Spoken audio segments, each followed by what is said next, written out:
Build your future with quality education. Emmanuel Arasar JJ College of Engineering and Polytechnic, Marthandam. Admissions open now. தாவேகாவில் இணைவதாக வெளியான தகவலுக்கு முன்னாள் முதலமைச்சர் ஓ பன்னீர்செல்வம் மறுப்பு தெரிவிச்சிருக்காரு. மேலும் விவரங்களை எமது செய்தியாளர் ரமேஷிடம் கேட்கலாம். ரமேஷ், ஓபிஎஸ் என்ன சொல்லியிருக்காரு? முழு விவரங்களை பதிவு பண்ணுங்க.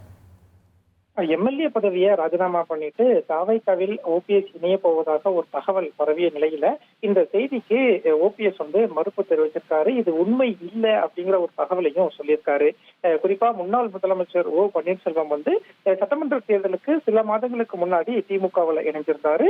முதல் முறையா திமுக வேட்பாளரா போடிநாயக்கனூர் சட்டமன்ற தொகுதியில போட்டியிட்டு வெற்றி பெற்றிருந்தாரு.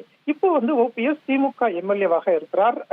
அறிவாலயத்துக்கு வருகிறார். திமுக எம்எல்ஏக்கள் கூட்டம் சமீபத்துல உதயநிதி ஸ்டாலின் தலைமையில நடைபெற்றது. அந்த கூட்டத்திலேயுமே ஓ Panneerselvam பங்கேற்றிருந்தாரு.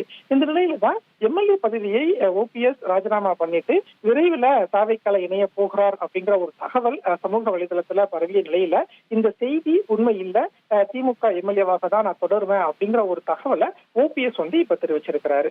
Build your future with quality education. Emmanuel Arasar JJ College of Engineering and Polytechnic, Marthandam. Admissions open now.